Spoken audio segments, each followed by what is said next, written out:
Poland Lucky, que va a ser moderado por el licenciado Roberto de Alba Macías, presidente de la Liga de Comunidades Agrarias de la CNC aquí en el estado de Jalisco, al cual agradecemos su presencia y apoyo. Le cedo el micrófono para la presentación del doctor. Adelante, Roberto.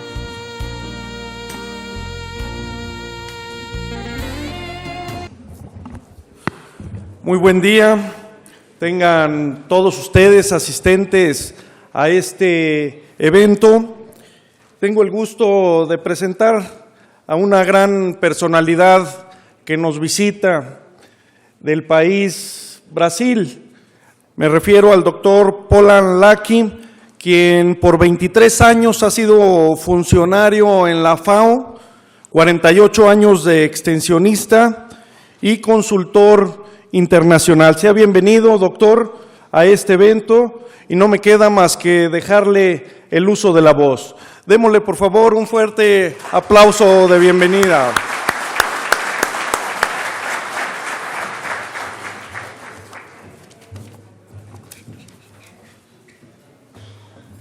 Muy bien, señoras y señores, muy buenos días a todos.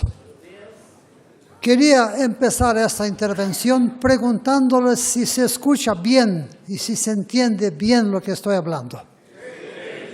De momento no está en discusión si están de acuerdo con lo que estoy diciendo, pero ese es tema para después. Entonces, señores y señoras, sin pérdida de tiempo, vamos directamente al grano. Lo que a mí se encargó la tarea o la responsabilidad de proponer o tratar de dar respuesta a la siguiente pregunta. ¿Qué es lo que concreta y objetivamente los agricultores de México pueden hacer para volverse competitivos a pesar de la globalización?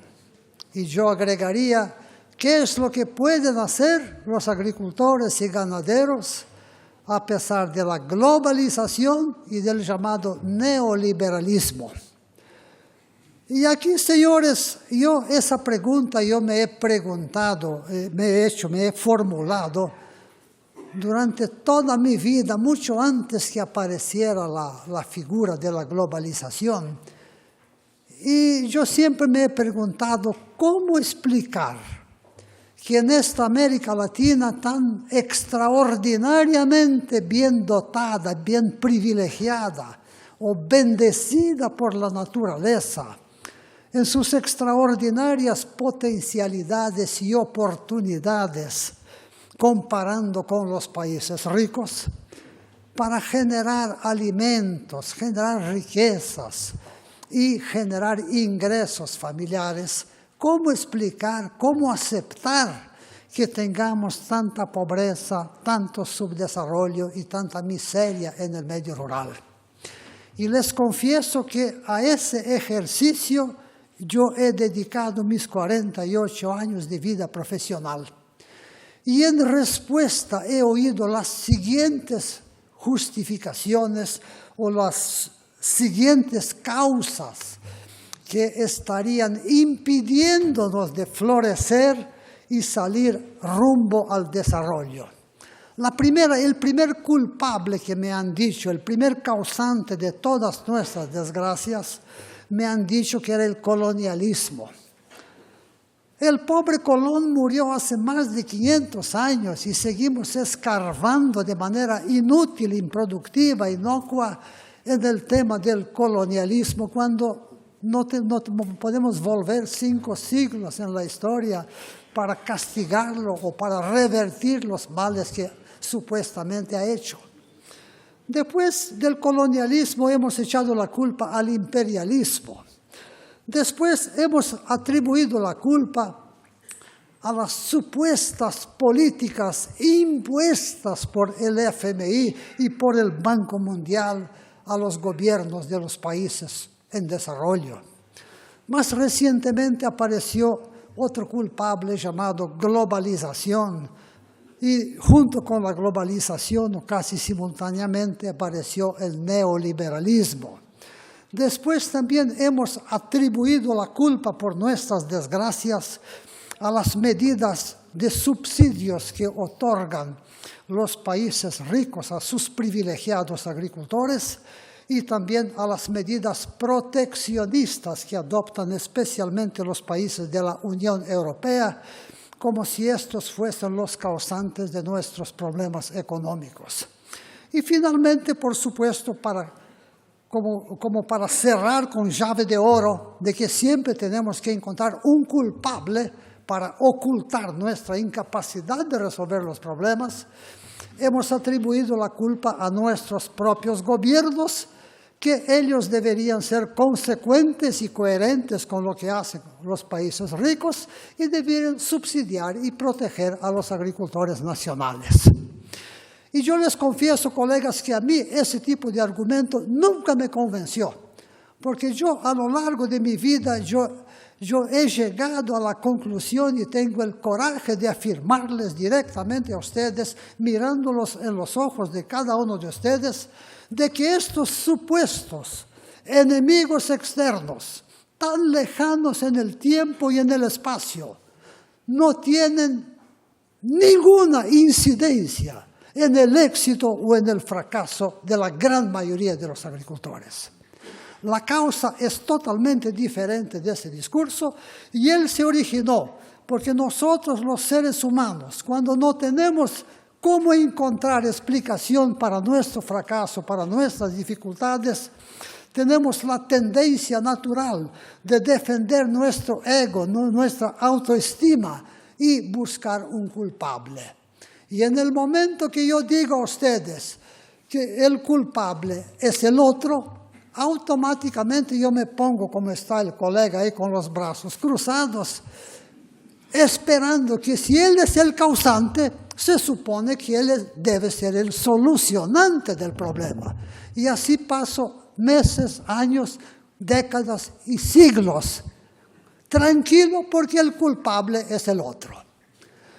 Y yo he tenido la oportunidad en ese largo periodo profesional de conocer un otro tipo de comportamiento que existe, desgraciadamente, en una minoría de agricultores que existen en todos los países de América Latina, México incluido, por supuesto, que se han cansado de ese discurso de mirar por el retrovisor, de mirar al pasado y han tratado de mirar hacia el futuro.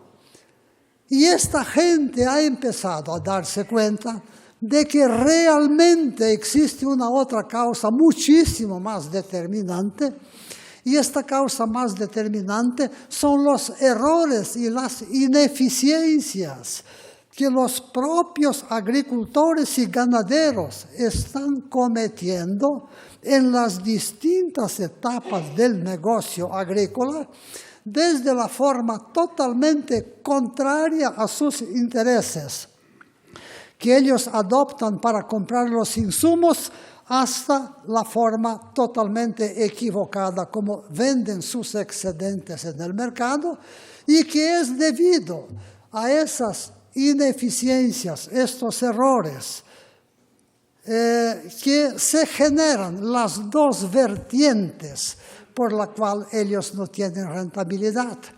Es de que los costos de producción por kilo, o sea, los costos por kilo producido, se vuelven innecesariamente altos, y en el otro extremo, los precios de venta de sus excedentes se vuelven excesivamente bajos.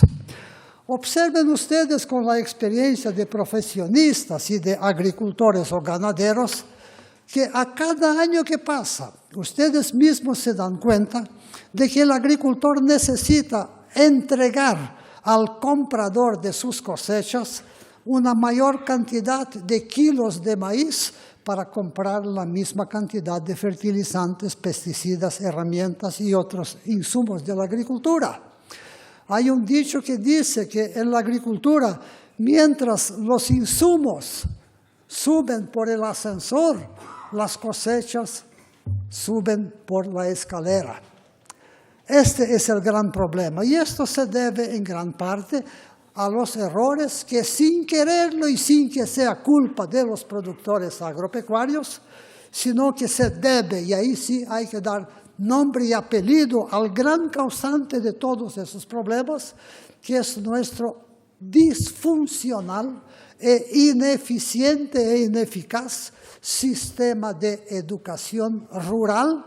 Y estoy hablando del rural porque estamos en un evento de personas relacionadas con el tema rural. Pero eso está muy lejos de que yo esté afirmando que la educación en las urbes sea adecuada. Es igualmente pésima, inadecuada, insuficiente y totalmente disfuncional. No responde a las necesidades de la gente. Y aquí, antes que me olvide, voy a dar nombre y apellido.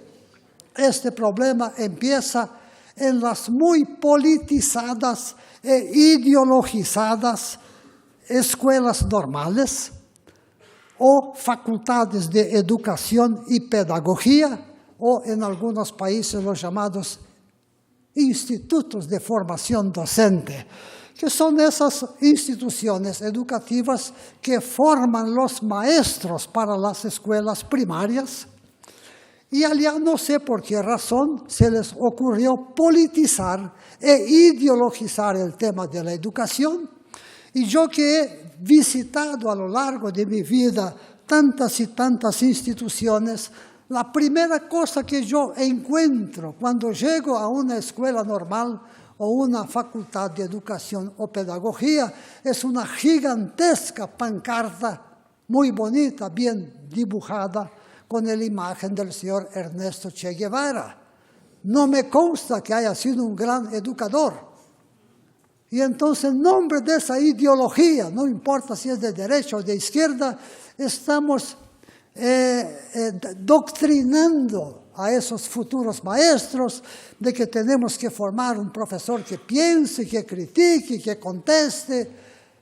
Y ahí pasamos 4 años en esa facultad o en esa escuela normal, hablando de la historia de la educación, de la filosofía de la educación, de la sociología de la educación, con muchas protestas, muchas críticas a todo lo que sea la otra corriente política, etcétera, etcétera, y egresan esos nuevos maestros que saben mucho de política, mucho de ideología, pero no tienen la más mínima condición de llegar a un salón de clase y a enseñar lo que hay que enseñar a los niños, que es enseñar a leer, a escribir, a interpretar los textos que leen, a hacer las 4 operaciones, etcétera, etcétera, etcétera. Y es por eso, señores, que en los exámenes de evaluación del sistema educativo de América Latina, nuestros países, todos sin excepción, aparecen en los últimos lugares de todos los países que participan de esa evaluación. Porque hemos enseñado a esos maestros, a esos futuros maestros de las escuelas primarias, de que tiene que ser un tipo crítico, tiene que ser un tipo crítico. Y aquí no se trata de criticar, se trata de formar un profesor que egrese de allá con real capacidad de, al día siguiente de su egreso, ingresar al salón de aula y saber levantar el ego, la autoestima, la autoconfianza, desarrollar las potencialidades latentes de ese niño para que mañana sea un ciudadano pleno, consciente de sus derechos y deberes como hijo, como padre, como madre, como miembro de una comunidad o de una sociedad. Entonces, ahí es donde está el origen, señores. Entonces, si ustedes quieren pensar objetivamente en revertir esta situación de atraso y de subdesarrollo, yo creo que sería extremadamente oportuno que los líderes gremiales de la agricultura, sean patronales o de pequeños agricultores, de campesinos, creo que ha llegado el momento de acercarse a la Secretaría Nacional de Educación Pública, a las secretarías estatales de educación pública, para indicarles, decir directamente a las autoridades educativas del país de que la formación que están otorgando a los maestros de nuestros niños en la escuela definitivamente no sirve. Y entonces los padres, conscientes de que estamos viviendo en la era del conocimiento, hacen un gran esfuerzo, y los gobiernos también lo hacen, para poder llevar todos los niños a la escuela primaria. Y la escuela primaria hoy, a ella van todos los niños, gracias al esfuerzo de gobiernos y padres. Pero van allá en el tercer o cuarto año, desertan porque ven que lo que se les está enseñando no tiene nada que ver con lo que ellos realmente necesitan. Yo voy a volver al final de la conferencia a profundizar esta crítica.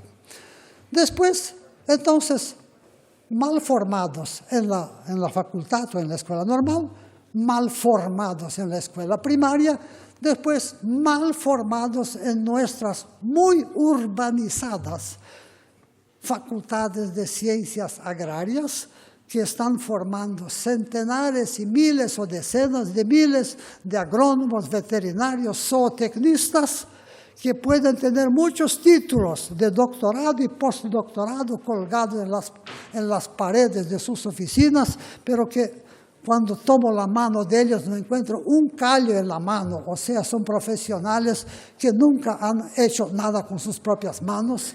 Y la pregunta que yo les hago, ¿con qué autoridad ese egresado de una facultad que pasó 5 años teorizando de cómo se hace una cosecha correcta de granos, si ese estudiante nunca tuvo la oportunidad y la responsabilidad de regular una sembradora? ¿Con qué autoridad va a enseñarles a hacer una poda o un injerto de un frutal si nunca injertó, nunca podó? ¿Cómo va a orientar a un agricultor cómo se hace un ordeño higiénico de una vaca si nunca ordeñó una vaca? Eso es engañar a esos niños. Y son esos egresados teóricos que nunca han practicado, que son contratados para ir a asistir a los agricultores. Y por eso muchas veces llevan años hasta que aprendan con los agricultores cómo se hace la cosa. Y finalmente nuestros servicios de extensión, que están totalmente deturpados. Los servicios de extensión agrícola o rural, ellos tienen la finalidad de transmitir, de vulgarizar los conocimientos que sacan del INIFAP o de otro organismo de investigación, traducirlos en un lenguaje sencillo y difundirlo a los agricultores a través de métodos demostrativos de enseñar a hacer haciendo. Pero aquí, con la idea de la ilusión de los famosos apoyos, hemos entendido que es importante darle créditos, subsidios, herramientas, tractor, año tras año, decenios tras decenios, y el extensionista deturpó totalmente su función. Él no es un extensionista, no es un educador, es un auxiliar burocrático del agente financiero. Y toda su preocupación está centrada en verificar si los papeles para obtener el determinado apoyo están bien preparados. Y lo que pase con el agricultor en los aspectos técnico, productivo, económico, no interesa. Entonces, señores, ahí tenemos el gran culpable. Y yo creo que ahora es el momento oportuno para que ustedes se acerquen a las autoridades educativas y, en el caso de la extensión, a la SAGARPA, para reivindicar. ¿Y por qué digo ahora? Por varias razones, pero quiero centrarme en una de ellas. Tenemos un gobierno nuevo. No me cabe analizar si será bueno o malo, es un tema de ustedes, pero es un gobierno nuevo y como tal es oportuno tratar. Y hay un ambiente que yo siento en el aire que parece que está adecuado a eso. Dicho esto, señores, yo creo que ustedes esperan de mí que yo fundamente técnicamente esta afirmación tan categórica que dije, que los agricultores tienen problemas porque cometen errores. Y voy a mencionar rápidamente cuáles son esos 10 errores pero siempre haciendo la salvedad de que reconozco que no es culpa de los agricultores, sino que por culpa de una educación de pésima calidad. En primer lugar, señores, el agricultor, cuando va a adquirir sus insumos, debido al ancestral individualismo que debería haber sido desestimulado en la escuela primaria, en las actitudes y comportamientos de los niños, este sería el momento. Como la escuela